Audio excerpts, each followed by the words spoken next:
Okay, I'm just going to do a few of these videos because I think that there are some of you who learn better this way.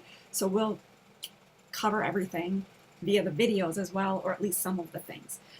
I'm going to go with handout 1 here. This is Ethos, Pathos, and Logos. The quick way to remember this is a poem. Good guy makes me cry, quantify. So ethos, good guy. Pathos, makes me cry. Logos, quantify. Okay? Probably one of the hardest parts about the Ben Franklin is the logos. So let's look at the Ben Franklin. This is the Poor Richard's Almanac. So I'm on page 23. I'm reading this one. Beware of little expenses. A small leak will sink a great ship. Okay, so going to the third portion here about logos. There's logic in all of this, but it's probably best called common sense, right? You can hear it in the if this is true, then this must be true.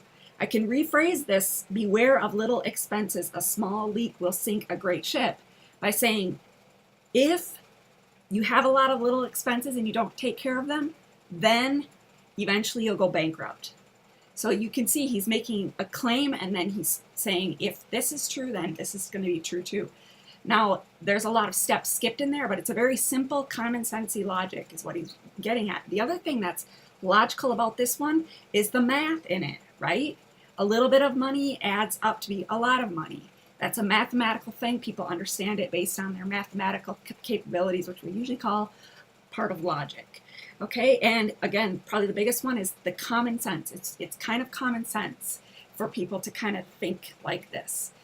So you can see that in the Aristotle quotes that I gave you. Now look also, the other part that I think might be difficult is the ethos of the speaker. That is the ethical character, the reputation.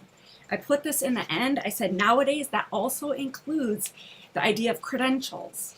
So it's not just that you're a good person, but you also are credentialed in the field about which you are making the argument. So that counts as, or we think of that as being under the ethos or the persona of the person, the way their reputation. Okay, so I think in a simple way, you can think of it as good guy. That is, are they a good person or not, and do they have credentials? That's ethos. Makes me cry. That one's so easy. You know, it makes you feel, whatever they're saying makes you feel ashamed, or they're getting you to start crying, or they're making you angry, or they're pulling at your heartstrings. Those are all pathos, emotional appeals. Okay, and then logos, the logical portion, the quantifying things, giving data, saying if this is true, then that is true. Being commonsensical, appealing to people's sort of common sense things that, you know, if there's clouds in the sky, it's probably going to rain. That type of really simple logic is what we're going to look at here. So that's it for this one, and we'll keep on trying to help you out as much as we can with the rest of them. So thank you. And again, these are all optional, so just do your best. It's optional.